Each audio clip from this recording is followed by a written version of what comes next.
জলবায়ু সহনশীলতা গড়ে তুলতে অংশীদারিত্ব, প্রযুক্তি, অর্থায়ন ও বৈশ্বিক যৌথ অঙ্গীকারের উপর গুরুত্ব আরোপ করেছেন প্রধানমন্ত্রী তারেক রহমান। চীনের ডালিয়ানে ওয়ার্ল্ড ইকোনমিক ফোরামের গ্রীষ্মকালীন দাভোস সম্মেলনে তিনি বলেন, জলবায়ু ক্ষয়ক্ষতি তহবিলকে প্রতিশ্রুতির গণ্ডি পেরিয়ে বাস্তবায়নে আনতে হবে। একই সঙ্গে ঝুঁকিপূর্ণ দেশগুলোর জন্য জলবায়ু অর্থায়ন সহজলভ্য করা এবং সবুজ জলবায়ু তহবিলকে আরও কার্যকর করার আহ্বান জানান তিনি। প্রধানমন্ত্রী বলেন, জলবায়ু সংকট মোকাবিলায় প্রশমন উদ্যোগের পাশাপাশি অভিযোজন ব্যবস্থাও সমানভাবে জরুরি। ২৩ থেকে ২৫ জুন অনুষ্ঠিত এই সম্মেলনে অংশ নিচ্ছেন ৯০টিরও বেশি দেশের ১,৭০০ সরকারি প্রতিনিধি, নীতি নির্ধারক, ব্যবসায়ী ও প্রযুক্তি উদ্যোক্তা।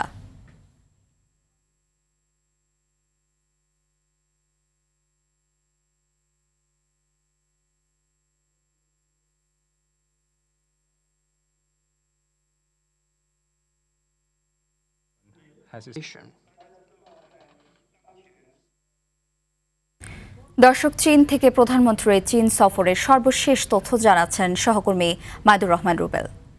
চায়না সফরের তৃতীয় দিনও ব্যস্ততা কমেনি প্রধানমন্ত্রী তারেক রহমানের।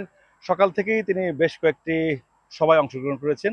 আমরা দেখেছি যে ওয়ার্ল্ড ইকোনমিক ফোরামের ১৭তম বার্ষিক সাধারণ সভায় যোগ দিয়েছিলেন প্রধানমন্ত্রী, যেখানে মূলত গুরুত্ব পেয়েছে বাংলাদেশে নতুন করে বিনিয়োগ বৃদ্ধি, কর্মসংস্থান সৃষ্টি, নতুন করে উদ্ভাবনী শক্তিকে কাজে লাগানো, এআই, কৃত্রিম বুদ্ধিমত্তাকে কাজে লাগানো সহ জলবায়ু পরিবর্তনে গুরুত্বপূর্ণ ভূমিকা রাখা যায়, এইসব বিষয়গুলো নিয়ে কিন্তু সেখানে গুরুত্ব পেয়েছে।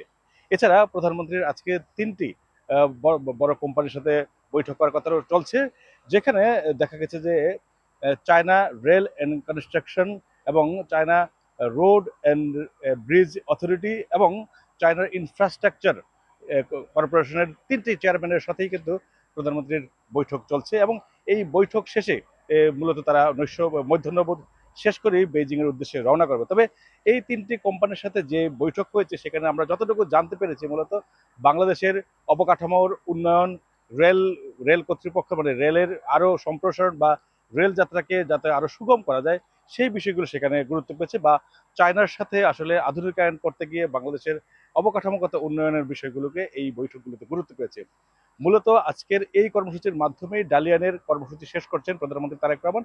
এরপর তিনি একটি হাই স্পিড বুলেট ট্রেনে ডালিয়ান থেকে বেইজিংয়ের উদ্দেশ্যে যাত্রা করবেন, যেখানে বেইজিংয়ের প্রধানমন্ত্রীর আমন্ত্রণে রাতে নৈশভোজে যোগ দেবেন প্রধানমন্ত্রী তারেক রহমান। এবং আগামীকাল বেইজিংয়ে বেশ কিছু অনুষ্ঠানে রয়েছে, সেখানে ব্যস্ততা রয়েছে, তাদের ব্যস্ততম দিন পার করবেন আগামীকাল, যেখানে মূলত গুরুত্ব পাবে আসলে অনেকগুলো বিষয়। এছাড়া আজকের আমরা যেটা দেখেছি ওয়ার্ল্ড ইকোনমিক ফোরামের যে অনুষ্ঠান, সেখানে ৯০টি দেশের ১৭০০-র বেশি ডেলিগেট যেখানে অংশগ্রহণ করেছেন, যার মধ্যে রয়েছিল বাংলাদেশ, এর পাশাপাশি কাজাখস্তান, মঙ্গোলিয়া সহ বেশ কিছু দেশের প্রধানমন্ত্রী ছিলেন, রাজনীতিবিদ, শিক্ষার্থী এবং বিভিন্ন দেশের অভিজ্ঞ লোকজন যে মিটিংয়ে ছিলেন। এবং এর ফলে বাংলাদেশের বিনিয়োগ এবং বিনিয়োগের পাশাপাশি কর্মসংস্থান সৃষ্টিতে কাজ করবেন বলে জানানো হয়েছে প্রধানমন্ত্রীর প্রেস উইংয়ের পক্ষ থেকে।